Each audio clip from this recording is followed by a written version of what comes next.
అందరికీ నమస్కారం. ఇవాళ గన్నవరం విమానాశ్రయానికి ఒక చక్కటి శుభదినం.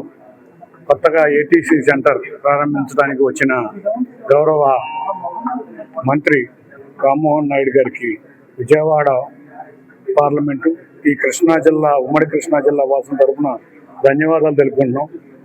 ఇవాళ రామ్మోహన్ గారు ఏటీసీ సెంటర్ ప్రారంభించడమే కాకుండా హబ్ అండ్ స్పైక్ మోడల్లో విజయవాడ ఎయిర్పోర్ట్ని కూడా రేపు 25వ తారీఖు నుంచి ఇంటర్నేషనల్ కనెక్టివిటీ పెరిగే విధంగా తీసుకురాబోతున్నందుకు కేంద్ర ప్రభుత్వానికి, ముఖ్యంగా డబుల్ ఇంజన్ సర్కార్ అధికారంలోకి వచ్చినాక నరేంద్ర మోడీ గారు, చంద్రబాబు నాయుడు గారి ఆధ్వర్యంలో మనం చూస్తే ఇన్ఫ్రాస్ట్రక్చర్ డెవలప్మెంట్ మెయిన్గా విమానాశ్రయాల్లో బ్రహ్మాండంగా జరుగుతుంది.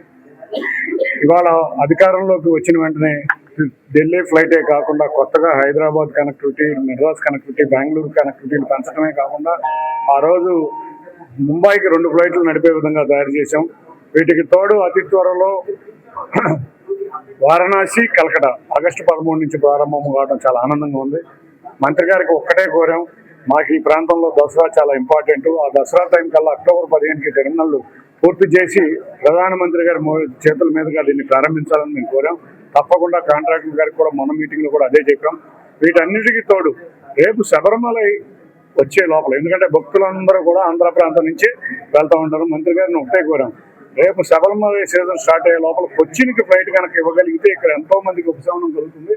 కొచ్చిన్, అహ్మదాబాద్ అండ్ గోవా కూడా త్వరగా ఫ్లైట్లు ఇవ్వమని కోరటం జరిగింది. తప్పకుండా వాటన్నింటినీ పరిశీలిస్తామని తెలిసినందుకు అందరికీ ధన్యవాదాలు. Thank you.